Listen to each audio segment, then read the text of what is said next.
सबसे बड़ा प्रश्न है कि आखिर आयोग छात्रों से संवाद करना क्यों नहीं चाहता। ऐसा कोई डिमांड नहीं है जो कि अटपटा हो, ये वाजिब डिमांड। आज के इस घटना को देखने के बाद यही स्पष्ट होता है कि बीपीएससी में फिर से पुराने दिन आने शुरू हो गए हैं।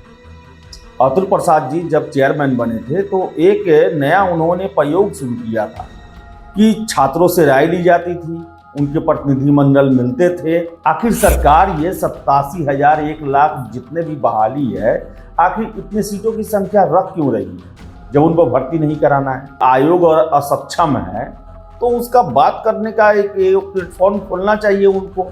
आखिर वो छात्रों को समझाएं कि आखिर ये कैसे पॉसिबल नहीं। बीपीएससी के द्वारा जो है वो सबसे बड़ी बहाली चल रही है और इसमें हजारों छात्र इसके कारण प्रभावित होने वाले हैं।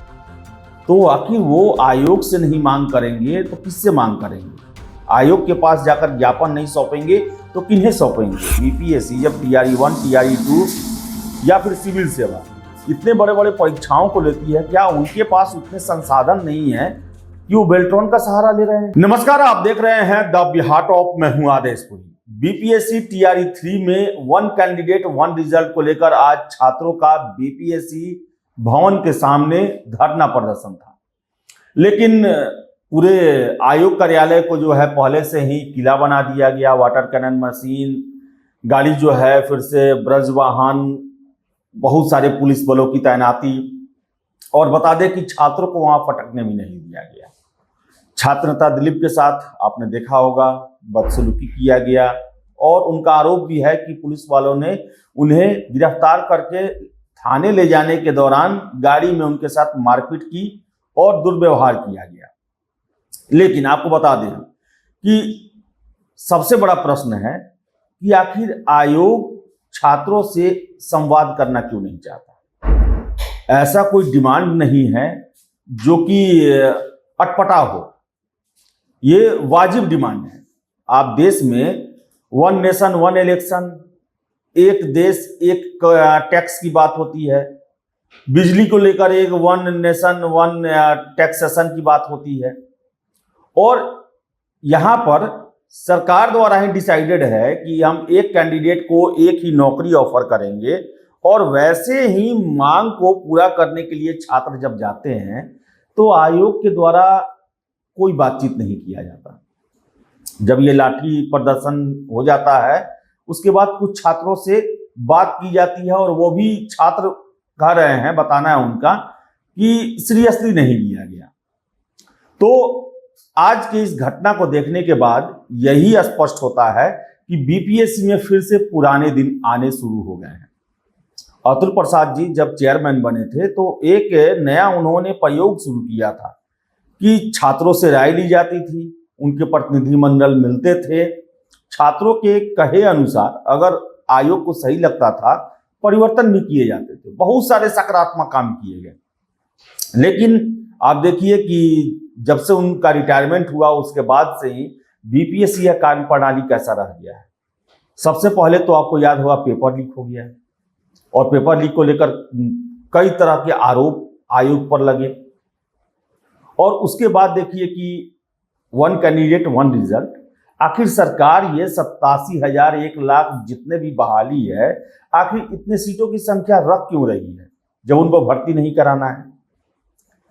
और किसी भी, मानिए कि ये आयोग और असक्षम है तो उसका बात करने का एक प्लेटफॉर्म खोलना चाहिए उनको। आखिर वो छात्रों को समझाएं कि आखिर ये कैसे पॉसिबल नहीं है, क्योंकि छात्रों को इससे लग रहा है कि TRE 1 TRE 2 में हजारों हजार सीट खाली रह गए, फर्जी कैंडिडेट पकड़े गए, सप्लीमेंट्री भी अब जारी नहीं करते हैं रिजल्ट। ऐसे में मल्टीपल रिजल्ट के बाद क्या होगा, सीटें खाली रह जाएंगी, कट ऑफ के बराबर छात्र नंबर ला के भी बेरोजगार रह जाएंगे। तो आज का जो घटना हुआ, और छात्र नेता दिलीप का आंदोलन मैं भी 5 सालों से कवर कर रहा हूं, आज तक कभी ऐसा नहीं हुआ है कि आंदोलन में एक कागज का टुकड़ा भी पुलिस पर फेंका गया। आज भी वैसा नहीं हुआ। आपने सारा वीडियो देखा होगा, कहीं भी छात्रों के द्वारा प्रतिकार नहीं किया गया, कहीं भी हिंसा करने की कोशिश नहीं की गई। लेकिन पुलिस लगता है जानती है कि दिलीप का जो आंदोलन चलता है उसमें सभी अहिंसात्मक रूप से आंदोलन में आते हैं, इसलिए यहाँ पर जितना लाठी भांजना है भांज लो, कुछ नहीं होने वाला है। तो बड़ा ही अफसोस होता है कि आखिर ये छात्र जाए तो कहाँ जाए। क्या ये जो है बीपीएससी से जाकर बात नहीं करेंगे तो क्या करेंगे आखिर? तो आयोग को सुनना चाहिए था बात, लेकिन अब पता नहीं क्या कारण है। और फिर से जो है छात्र ही बता रहे हैं कि फिर से बीपीएससी के पुराने दिन शुरू हो रहे हैं, जहां पर कोई कम्युनिकेशन नहीं किया जाएगा। अगर हम कोई मांग को लेकर जाएंगे तो हमें लाठी डंडों से मार के भगा दिया जाएगा। तो बड़ा ही आज दुखदाई रहा ये कि छात्रों को खदेड़ खदेड़ कर लगभग आधे घंटे 45 मिनट तक ये कार्रवाई चलते रही। ऐसा लग रहा था कि ये दंगाई हो, बलवाई हो, जो कि आकर जो है वो उपद्रव मचा देंगे। जबकि हम ही लोग देखते हैं कितने धरना प्रदर्शन ऐसा चलता है जहां पर एक ऐसे ऐसे बयान दिए जाते हैं जो कि नहीं देने चाहिए, और वहां पुलिस मुख्य दर्शक बनी रहती है। बहुत सारे ऐसे जगह हैं, आप ही पढ़ते होंगे पेपर में, कि जो शराब माफिया है, बालू माफिया है, उनको सह दिया जाता है, और जब उन पर कार्रवाई करने जाते हैं तो उनके साथ मारपीट की जाती है, पुलिस को भागना पड़ता है, वहां से घायल लोग हो जाते हैं, कितने लोग तो जान भी गंवा चुके हैं। लेकिन वहां पर ऐसा कोई कार्रवाई हमने आज तक कभी भी किसी शराब माफिया, बालू माफिया या किसी भी अपराधी को इस तरह पीटते हुए पुलिस को नहीं देखा था। लेकिन छात्र हैं, पता है कि इन्हें नौकरी चाहिए, पता है पढ़े लिखे हैं, पता है कि इनके द्वारा प्रतिरोध नहीं किया जाता है, हाथ साफ कर लो, जितना दबंगई दिखाना है दिखा दो।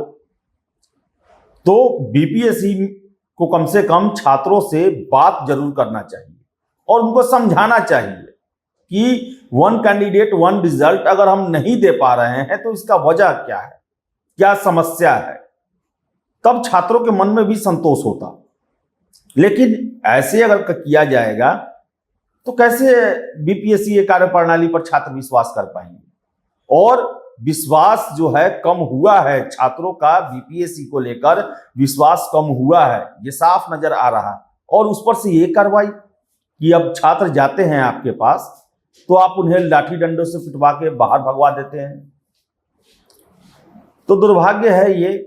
और बिहार में तो किसी भी परीक्षा में देखा जाए तो पारदर्शिता के नाम पे कुछ भी नहीं है। बीपीएससी में थोड़ा बहुत है भी, लेकिन इसके अलावा जितने भी आयोग हैं वहां कोई कम्युनिकेशन नहीं किया जाता है। छात्र चिल्लाते रह जाते हैं सड़कों पर, लेकिन कोई उन्हें सुनने वाला नहीं है। बड़े बड़े नेताओं के द्वारा भी केवल आश्वासन दिया जाता है, युवाओं की बात कही जाती है, लेकिन उनके लिए कभी भी जमीन पे खड़ा नहीं हुआ जाता है। आप ही सोचिए कि one candidate one result Bihar में अभी बीपीएससी के द्वारा जो है वो सबसे बड़ी बहाली चल रही है, और इसमें हजारों छात्र इसके कारण प्रभावित होने वाले हैं। तो आखिर वो आयोग से नहीं मांग करेंगे तो किससे मांग करेंगे? आयोग के पास जाकर ज्ञापन नहीं सौंपेंगे तो किन्हें सौंपेंगे? लेकिन कोई जो है सुनवाई नहीं किया गया इस पर। आशा करेंगे हम इस पर सीरियस जो है वो कदम उठाया जाए आयोग के द्वारा, और इस तरह व्यवहार छात्रों के साथ नहीं किया जाए। क्योंकि आपको बता दें कि ये छात्र जो हैं वो यूनिवर्सिटी के छात्र नहीं हैं जो कि बहुत जल्दी आक्रामक हो जाते हैं, हिंसात्मक हो जाते हैं। ये नौकरी वाले छात्र हैं, इन्हें पता है कि हमारे द्वारा हिंसा किया जाएगा, गिरफ्तार हो जाएंगे, केस हो जाएगा, नौकरी नहीं लगेगी। ये पहले से ही आते हैं कि हमें बस दिखाना है कि हम जो हैं आपके इस फैसले को मानने को तैयार नहीं है, इससे हमको प्रॉब्लम है, इससे हमारा जीवन अधर में लटक रहा है।